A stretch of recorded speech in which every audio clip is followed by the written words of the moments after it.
जब भी दुनिया के सबसे बड़े जहाज़ की बात आती है तो हमारे मन में टाइटैनिक का नाम ज़रूर आता है।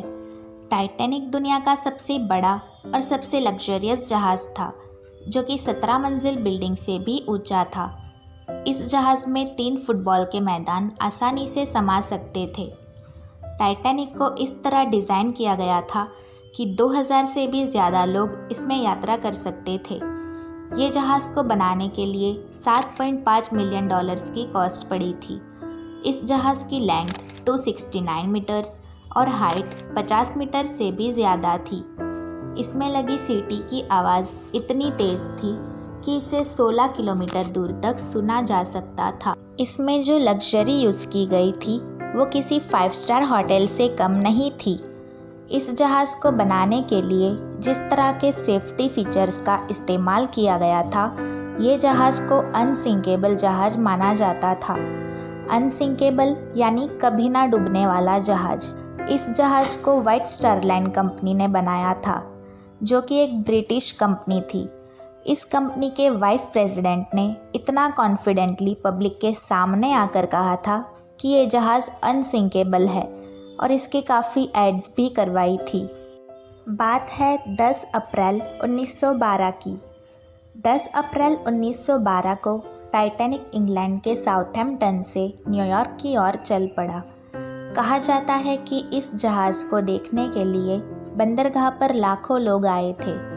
जब टाइटैनिक आयरलैंड से निकला, तब टाइटैनिक को उसके रास्ते पर आइसबर्ग मौजूद होने की पहली चेतावनी दी जाती है कि रास्ते में बड़े बड़े आइसबर्ग्स यानी बर्फ़ के पहाड़ मौजूद है, जो कि खतरा है जहाज़ के लिए।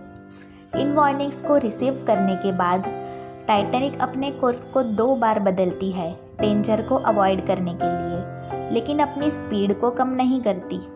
2 दिन बाद 14 अप्रैल 1912 को भी 6 से 7 और आइस वार्निंग्स दी जाती है, लेकिन कैप्टन जॉन स्मिथ इस वार्निंग को इग्नोर कर देते हैं और जहाज़ की स्पीड कम नहीं करते।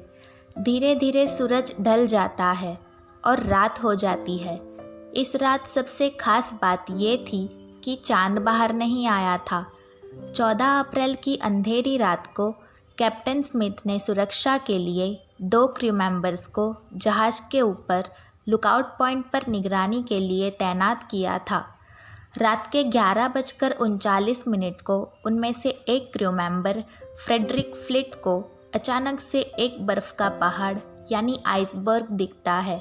वो जल्दी से 3 बार घंटी बजाकर नीचे बैठे लोगों को इन्फॉर्म करता है। फिर वो तुरंत ऑफिसर को ब्रिज पर कॉल करता है। ऑफिसर तुरंत कैप्टन के पास पहुंचकर ये खबर देते हैं कि जहाज़ को तुरंत लेफ़्ट डायरेक्शन में मोड़ो, लेकिन अनफॉर्चुनेटली तब तक बहुत लेट हो चुका था और जहाज़ आइसबर्ग से टकरा गया।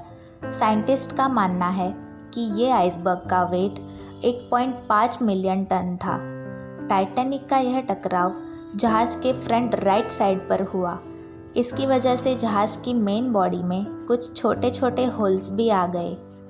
जब जहाज़ में पानी भरना शुरू हुआ, तब 3rd क्लास में रहने वाले सारे लोग ऊपर की ओर भागने लगे। कुछ ही सेकंड बाद कैप्टन स्मिथ और शिप के आर्किटेक्ट थॉमस एंड्रयू तुरंत ये देखने के लिए पहुंचे कि इस जहाज़ को कितनी चोट पहुंची है।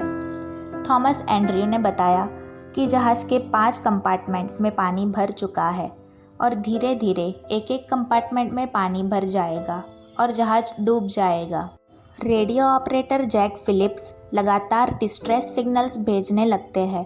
वहाँ एक जहाज़ इनकी सिग्नल पकड़ लेता है और उसकी टाइटैनिक के साथ बात होती है, पर प्रॉब्लम ये होती है कि ये जहाज़ टाइटैनिक से करीबन 107 किलोमीटर की दूरी पर था और इसे टाइटैनिक तक आने में 3.5 घंटे का समय लगने वाला था। क्या तब तक टाइटैनिक सही सलामत रह पाता? जहाज़ में से रॉकेट्स भी छोड़े गए कि कोई देख ले उसे तो मदद के लिए आ जाए।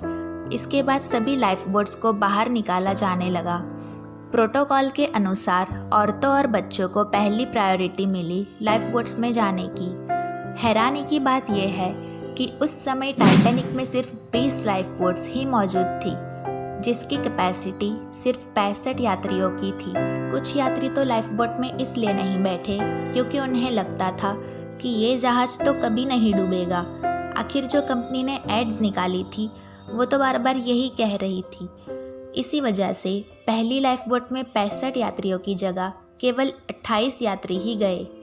जब यात्रियों को रियलाइज़ हुआ कि जहाज़ सच में डूब जाएगा, तब जहाज़ में चढ़ने के लिए लोग एक दूसरे से झगड़ने लगे। 2:05 को जहाज़ की आखिरी लाइफ बोट नीचे उतारी गई। लाइफ बोट की मदद से केवल 705 यात्रियों को बचाया जा सका और 1500 से भी ज़्यादा लोगों की जानें गई। टाइटैनिक जहाज़ पर सिर्फ 20 लाइफ बोट्स ही थी, जो केवल 2% लोगों को बचाने के लिए काफ़ी थी। लेकिन शायद अगर जहाज़ पर ज़्यादा लाइफ बोट्स होती तो इतने लोगों की जान नहीं जाती। टाइटैनिक जिस पानी में डूबा था उस पानी का तापमान -2 डिग्री सेल्सियस था, जिसमें कोई भी व्यक्ति 15 मिनट से ज़्यादा जिंदा नहीं रह सकता था। जहाज़ के धीरे धीरे डूबने की खबर मिलने के बावजूद भी इसके म्यूजिशियंस डूबने के वक्त तक गाना बजाते रहे, ताकि कुछ समय बाद मरने जा रहे लोग अपने आखिरी समय को खुशी से बिता सके। लगभग 2 घंटे 40 मिनट में कभी ना डूबने वाला जहाज़ अटलांटिक ओशन में समा गया। आपको यह सुनकर बड़ी हैरानी होगी कि उस रात एक और जहाज़ मौजूद था, जो कि टाइटैनिक से केवल 37 किलोमीटर की दूरी पर था। उस जहाज़ का नाम था SS कैलिफोर्नियन। ये जहाज़ टाइटैनिक को बचाने के लिए टाइम पर जा सकता था। ये जहाज़ टाइटैनिक के इतनी करीब था कि टाइटैनिक में जो पैसेंजर्स डेक में मौजूद थे वो होराइजन पर इस जहाज़ को देख सकते थे। लेकिन कैलिफोर्नियन जहाज़ तब भी नहीं पहुंचा जब रॉकेट्स उड़ाए गए और फ्लेयर्स फेंके गए।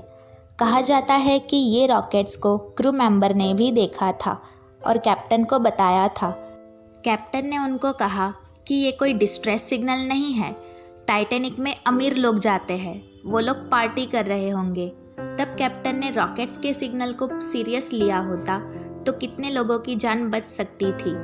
टाइटैनिक के डूबने की अलग अलग थ्योरीज सामने आती रही। टाइटैनिक के डिज़ाइन और उसको बनाने में इस्तेमाल किए गए मटेरियल पर कई तरह के एक्सपेरिमेंट करने के बाद टीम को पता चला कि उसके मटेरियल और डिज़ाइन में कोई कमी नहीं थी। टाइटैनिक के डूबने का मुख्य कारण उसकी तेज़ रफ्तार थी, क्योंकि तेज़ रफ्तार से जब टाइटैनिक आइसबर्ग से टकराया तो उससे हज़ारों टन का दबाव जहाज़ के निचले हिस्से पर पड़ा और टकराव जहाज़ के फ्रंट राइट साइड पर हुआ और धीरे धीरे कंपार्टमेंट्स में पानी भरना शुरू हो गया और जहाज़ डूब गया।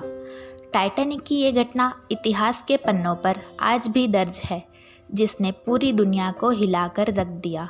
तो दोस्तों, आपको ये वीडियो कैसा लगा? अगर आपको ये वीडियो अच्छा लगा हो तो प्लीज़ इसे लाइक और चैनल को सब्सक्राइब ज़रूर करें।